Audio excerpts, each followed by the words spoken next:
Hello everyone, welcome to my YouTube channel. आज की video में हम लोग महावीर जैन और जैन धर्म के बारे में बात करने वाले हैं। इसके पहले वाले वीडियो में मैंने आप लोगों को बौद्ध धर्म के बारे में बताया था। हम लोग अभी महाजनपद काल जो है उस टाइम पे कौन कौन से धार्मिक संप्रदाय थे उनके बारे में बात कर रहे हैं। तो कल मैंने बताया था कि दो नए धार्मिक संप्रदायों का उदय महाजनपद काल में हुआ था। उनमें से एक था बौद्ध धर्म और दूसरा था जैन धर्म। तो बौद्ध धर्म के बारे में मैंने इसके पहले वाले वीडियो में बताया था और आज की वीडियो में मैं जैन धर्म के बारे में और महावीर जैन के बारे में बताऊंगी।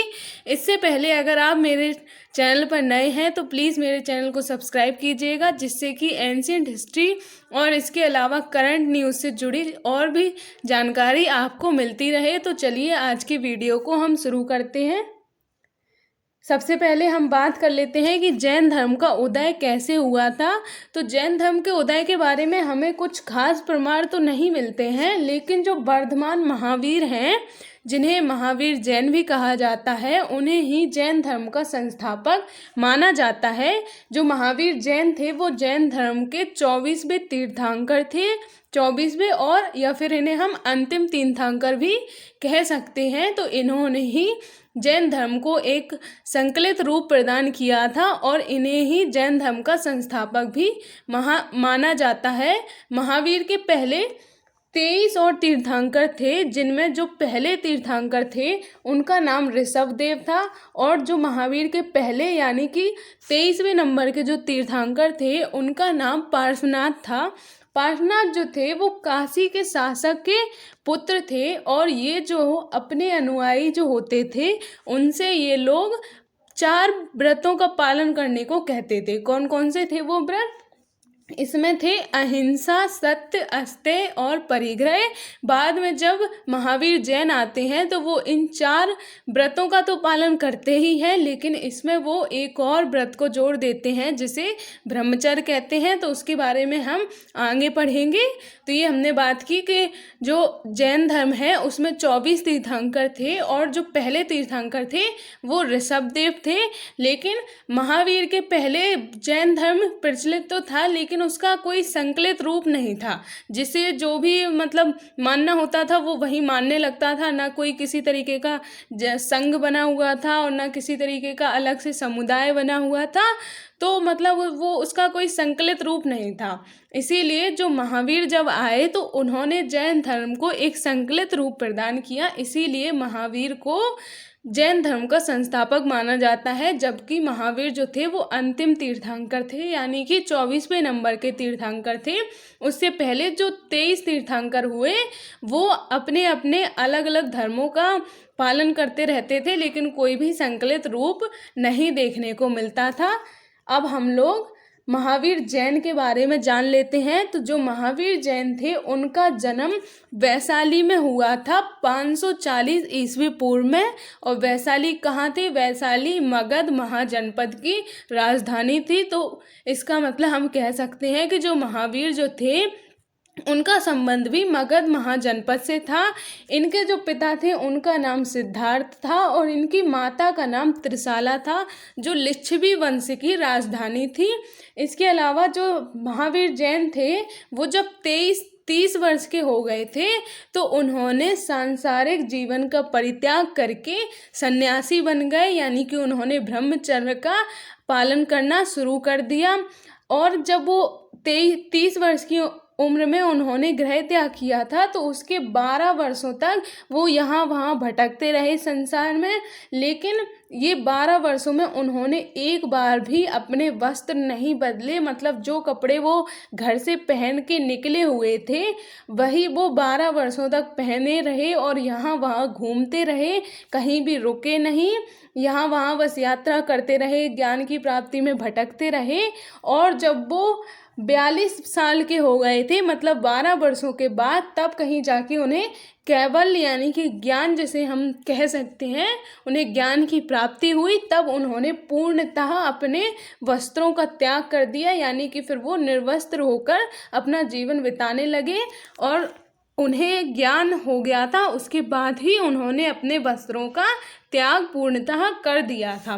कैवल्य जो है, उन्होंने कैवल्य के द्वारा दुख सुख पर विजय प्राप्त कर ली थी, इसीलिए वे महावीर कहलाते हैं। क्योंकि उनका जो पहले नाम था वो वर्धमान था, लेकिन जब उन्हें ये विजय प्राप्त कर ली थी उन्होंने सुख दुख पर, तो वो महावीर कहलाने लगे। यानी कि जो महान वीर जो हैं उन्होंने इसमें विजय प्राप्त कर ली है सुख दुख पर, इसीलिए वो महावीर कहलाए जाने लगे। उसके बाद फिर उन्होंने 30 वर्षों तक अपने धर्म का प्रचार किया और 468 ईस्वी पूर्व में जब वो 72 वर्ष के हो गए थे तब उन्होंने पावापुरी में अपना देह त्याग दिया, मतलब तब उनका निधन हो गया। तो ये हमने महावीर के बारे में जाना। एक और बात आप ध्यान रखिएगा कि ये जो जैन शब्द है वो जैन शब्द का अर्थ जो है वो जिन से निकला है, और जिन का अर्थ होता है विजेता, मतलब जिसने सारे सुख दुखों पर विजय प्राप्त कर ली हो, संसार में जितने भी दुख हैं उनको पराजित करके उन पर विजय प्राप्त करके जिन्होंने विजय प्राप्त कर ली हो उन्हें ही जैन कहा जाने लगा। जैन कोई अलग से ऐसा टर्म नहीं था। जैन का मतलब जो है वो जिन से ही निकला है, और जिन का मतलब होता है विजयी, यानी कि संसार के सुख दुखों पर विजय प्राप्त करने वाले ही जैन कहलाए। इसके अलावा अब हम लोग महावीर की शिक्षाओं के बारे में बात कर लेते हैं। तो इनकी शिक्षाओं का उद्देश्य भी मोक्ष यानी कि निर्वाण, या फिर जिसे महावीर ने कैवल्य कहा, तो उसकी प्राप्ति करना था इसका उद्देश्य भी। इसके अलावा ये जो जैन धर्म को मानने वाले जो लोग थे उन्होंने मोक्ष प्राप्त करने के लिए कठोर तपस्या और शरीर त्याग को अनिवार्य माना है। जबकि हमने बौद्ध धर्म में पढ़ा था कि बुद्ध कठोर तपस्या या फिर शरीर त्याग को अनिवार्य नहीं मानते थे, लेकिन महावीर ने निर्वाण या फिर मोक्ष प्राप्त करने के लिए शरीर त्याग और कठोर तपस्या को अनिवार्य माना है। इसके अलावा जो बौद्धों के विपरीत महावीर सृष्टि के कण कण में आत्मा की उपस्थिति को स्वीकार करते हैं। मैंने बताया था बौद्ध धर्म में कि जो बुद्ध जो थे वो आत्मा को नहीं मानते थे, मतलब वो अनात्मवाद का जो सिद्धांत है उसको फॉलो करते थे, लेकिन महावीर का कहना था कि संसार के कण कण में आत्मा उपस्थित है, और उनका कहना था कि आत्मा जो है वो शाश्वत है, मतलब कि आत्मा सर्वश्रेष्ठ है, आत्मा से ऊपर कुछ भी नहीं है, इसलिए वो आत्मा को शाश्वत यानी कि सर्वोच्च मानते थे। इसके साथ महावीर ने कुछ अर्थों में बुद्ध का समर्थन भी किया, जैसे कि महावीर भी यही मानते थे कि पुनर्जन्म होता है, जैसा कि मैंने बुद्ध धर्म में पढ़ाया था कि बुद्ध भी मानते थे कि पुनर्जन्म तो होता है, लेकिन बुद्ध आत्मा को नहीं मानते थे। जबकि जो महावीर थे वो आत्मा को भी मानते थे और पुनर्जन्म को भी मानते थे, और महावीर का भी यही मानना था कि पुनर्जन्म भी अज्ञानता या फिर जो कर्म फल होते हैं मनुष्य के, उनके कारण ही उनका पुनर्जन्म होता है। यानी कि जो ज्ञान की प्राप्ति नहीं कर पाते हैं या फिर जिनके कर्मों का फल रह जाता है उन्हें भुगतना, उनको ही बार बार पुनर्जन्म लेके इस संसार में भटकना पड़ता है। लेकिन जब उन्हें ज्ञान की प्राप्ति हो जाती है यानी कैवल्य की प्राप्ति हो जाती है तो वो विजयी यानी कि महावीर की तरह जैन बन जाते हैं, यानी कि विजय बन जाते हैं। इसके अलावा जैन धर्म में त्रिरत्न से मोक्ष की प्राप्ति पर बल दिया गया है। बुद्ध में मैंने क्या बताया था कि बुद्ध क्या मानते थे कि उन्होंने अष्टांगिक मार्ग को बताया था जिस पर चलकर मोक्ष की प्राप्ति की जा सकती है, लेकिन महावीर ने त्रिरत्न को बताया है जिन पर चलकर मोक्ष या निर्वाण या फिर कैवल्य की प्राप्ति हो सकती है। तो ये कौन कौन से थे? इसमें वो पहला मानते थे कि सम्यक दर्शन, यानी कि तीर्थंकर जो उपदेश देते हैं उनको सुनकर उनको मगन करके ही उन मोक्ष की प्राप्ति की जा सकती है। इसके बाद जो दूसरा था वो था सम्यक ज्ञान, यानी कि जैन क्या कहते थे कि जैन धर्म के जो सिद्धांत हैं जैसे कि स्यादवाद हो गया, अनेकांतवाद हो गया, ये जैन धर्म के प्रमुख सिद्धांत हैं, तो इन पर चलकर भी मोक्ष की प्राप्ति की जा सकती है। ये जो सिद्धांत हैं इनके बारे में हम फिलॉसफी यानी कि दर्शन शास्त्र में विस्तार से पढ़ेंगे। इसके अलावा जो तीसरा जो है बुद्ध की शिक्षा या फिर जो मोक्ष प्राप्त करने का इन्होंने मार्ग बताया है वो क्या है? सम्यक चरित्र यानी कि इन्होंने पंच महाव्रत या फिर इन्हें ही हम अनुव्रत कहते हैं, इनका पालन करने को कहा है। तो कौन कौन से थे ये? इसमें थे अहिंसा, सत्य, अस्तेय, अपरिग्रह और ब्रह्मचर्य। मैंने अभी बताया था कि इसके पहले बुद्ध मतलब महावीर के पहले जो पार्श्वनाथ थे वो 4 व्रतों को फॉलो करते थे, लेकिन महावीर ने इसमें ब्रह्मचर्य को और ऐड कर दिया और अब ये 5 महाव्रतों का पालन अनिवार्य मानते थे। तो ये जो है वो 5 महाव्रत या फिर इन्हें ही हम अनुव्रत कहते हैं, इनका पालन करके भी मोक्ष की प्राप्ति की जा सकती है।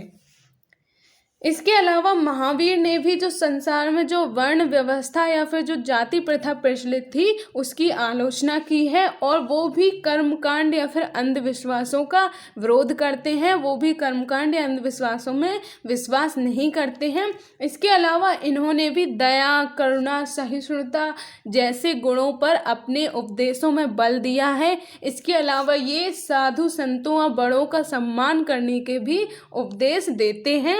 इसके अलावा महावीर के समय मगध, बज्जी, वत्स, काशी जैसे जो महाजनपद उस टाइम पे थे, उन्होंने भी जैन धर्म को संरक्षण प्रदान किया। और महावीर के बाद नंद वंश, मौर्य वंश, चेदी वंश, राष्ट्रकूट वंश और सोलंकी वंश जैसे प्रमुख साम्राज्य या फिर जैसे प्रमुख वंश हुए, उन्होंने भी महावीर के बाद भी जैन धर्म को संरक्षण प्रदान किया। और महावीर ने ही जैन संघ की भी स्थापना की, जिसमें उनके अनुयायी जो होते थे वो उनके साथ रहते थे या फिर उनके साथ ही उपदेश दिया करते थे, उपदेश सुना करते थे, भ्रमण करते थे और ज्ञान की प्राप्ति करते थे। वो महावीर ने ही जैन संघ की भी स्थापना की थी। इसके बाद हम लोग बात कर लेते हैं कि जैन धर्म का विभाजन कैसे हुआ। तो 3री सदी पूर्व में जब जैन ग्रंथ जो लिखा गया था उसमें हमें एक अकाल के बारे में वर्णन मिलता है। इसमें ये बताया गया था कि जब अकाल जो पड़ा था 3री सदी ईस्वी पूर्व में, तब जो जैन धर्म है वो 2 शाखाओं में बट गया। यानी कि कुछ जैन धर्म के जो भिक्षु थे वो भद्रबाहु के नेतृत्व में कर्नाटक चले गए। मतलब कि इसी से हम मान सकते हैं कि दक्षिण भारत में भी जैन धर्म का प्रसार हुआ होगा। इसके अलावा कुछ जो भिक्षु रह गए थे वो स्थूलभद्र के नेतृत्व में मगध में ही रह गए। कर्नाटक में जो लोग पहुंच गए थे उन भिक्षुओं ने इन नियमों से उदारता बरतनी शुरू कर दी थी, और फिर इसी मुद्दे को लेकर पाटलिपुत्र में एक जैन संगीति का भी आयोजन किया गया था। और इसी संगीति में जैन धर्म को 2 संप्रदायों में बांट दिया गया, श्वेतांबर और दिगंबर। इनके बारे में मैं आगे बताऊंगी। इसके बाद हम बात कर लेते हैं कि 6ठी सदी पूर्व में एक और जैन संगीति हुई थी जो गुजरात के वल्लभी में हुई थी, और वहाँ पर जैन धर्म को अंतिम रूप प्रदान किया गया। मतलब वो जैन धर्म की अंतिम संगीति हम मान सकते हैं जो 6ठी सदी ईस्वी पूर्व में गुजरात के वल्लभी में हुई थी। अब हम लोग ये जो अभी मैंने 2 संप्रदाय बताए उनके बारे में बात कर लेते हैं। तो कौन कौन से थे? एक श्वेतांबर था और दूसरा दिगंबर था।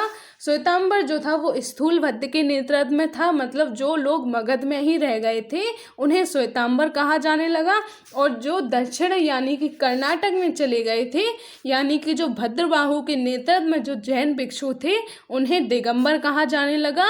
तो जो श्वेतांबर थे वो मानते थे कि महिलाएं जो हैं वो भी मोक्ष प्राप्त कर सकती हैं, जबकि जो दिगंबर थे वो मानते थे कि महिलाएं मोक्ष प्राप्त नहीं कर सकती हैं।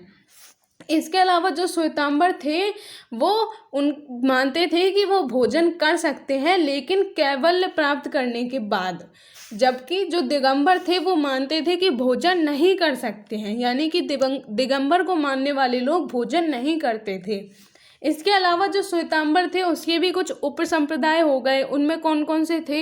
एक वो थे जो मूर्ति पूजक यानी कि मूर्ति पूजा करते थे, उनका एक अलग संप्रदाय हो गया। इसके अलावा कुछ थे जो स्थानक वासी कहे जाने लगे और कुछ थे जो तेरापंथी कहे जाने लगे। तो ये जो श्वेतांबर नया संप्रदाय बना था जैन धर्म का, उसके भी कुछ उप संप्रदाय बन गए। इसके अलावा जो दिगंबर था उसके भी कुछ उप संप्रदाय बन गए। इनमें कौन कौन से थे? इसमें थे 20 पंथी, 13 पंथी और समैया पंथी। तो ये कुछ और उपसंप्रदायों में जैन धर्म बट गया। इसके बाद हम लोग जैन साहित्य के बारे में अगर बात करें तो जैन साहित्य में 12 अंग हैं, इसके अलावा 12 उपांग हैं। इसके अलावा इसमें हमें देह सूत्र और मूल सूत्र के बारे में भी वर्णन मिलता है। जो दिगंबर जो संप्रदाय थे वो जो जैन धर्म का उस टाइम पे जो वर्तमान का साहित्य था उसे नहीं मानते थे, और ये लोग मानते थे कि महावीर की जो शिक्षाएं हैं या महावीर ने जो उपदेश दिए हैं वो पुब्बों की तरह हैं। पुब्बों मतलब फुब्बारे की तरह हैं, यानी कि पल में नष्ट होने वाली हैं। और ये लोग मानते थे कि अब महावीर की जो शिक्षाएं हैं वो नष्ट हो चुकी हैं, यानी कि वो अब ये लोग दिगंबर जो संप्रदाय के जो लोग थे वो अब महावीर की शिक्षाओं को नहीं मानते थे, वो अब नए संप्रदाय यानी कि नई शिक्षाओं को मानने लगे थे। इसके अलावा इसी काल में हमें सूत्र साहित्य का भी वर्णन मिलता है, और इसीलिए मैंने बताया था कि जो महाजनपद काल है उसे 3 नामों से जाना जाता है। एक तो महाजनपद काल, क्योंकि इस काल में 16 महाजनपद थे इसलिए महाजनपद काल कहा जाने लगा था। इसके अलावा बुद्ध काल, क्योंकि इस काल में जो गौतम बुद्ध थे उनके नाम पर इस काल को बुद्ध काल भी कहा जाता है। इसके अलावा जो सूत्र काल भी इसे कहा जाता है, क्योंकि इस काल में ही सूत्र साहित्यों की भी रचना हुई थी। तो जो सूत्र साहित्य था उसके 6 भाग थे। इनमें कौन कौन से थे? पहला था शिक्षा, कल्प, व्याकरण, छंद, निरुक्ति और ज्योतिष। ये 6 भाग जो हैं वो सूत्र साहित्य के प्रमुख भाग माने गए हैं। इसके अलावा हम लोग कुछ पहाड़ियों के बारे में भी बात कर लेते हैं, जहाँ पर जैन भिक्षु जो हैं उन्होंने अपना स्थान वहाँ पे लिया था, मतलब वो वहाँ पे उन्होंने विश्राम किया था या वहाँ पे बैठ के अपने उपदेश दिए थे। तो कौन कौन सी प्रमुख पहाड़ियाँ हैं? इनमें एक थी कर्नाटक में चंद्रगिरी, इसके बाद उड़ीसा में खंडगिरी और उदयगिरी जो पहाड़ियाँ हैं। इसके अलावा राजस्थान में अवूहगिरी नाम की जो पहाड़ी है, गुजरात में शत्रुंजय गिरी नाम की पहाड़ी और झारखंड में पारसनाथ की पहाड़ी, ये प्रमुख पहाड़ियाँ हैं जहाँ पर जैन भिक्षुओं ने अपना स्थान ग्रहण किया था या फिर उन्होंने वहाँ पे उपदेश दिए थे, वहाँ पे वो लोग रहे थे। तो ये आज के वीडियो में हमने जैन धर्म के बारे में और महावीर जैन के बारे में बात की। तो ये अब हमारा महाजनपद काल जो चल रहा था वो पूरा हो गया है। अब आगे के वीडियो में हम लोग मौर्य काल के बारे में बात करेंगे। तो आज के वीडियो में बस इतना ही। अगर आपको मेरा वीडियो अच्छा लगा हो तो प्लीज़ इसे लाइक कीजिएगा और ज़्यादा से ज़्यादा लोगों को शेयर कीजिएगा। मिलते हैं हम नेक्स्ट वीडियो में, तब तक के लिए जय हिंद।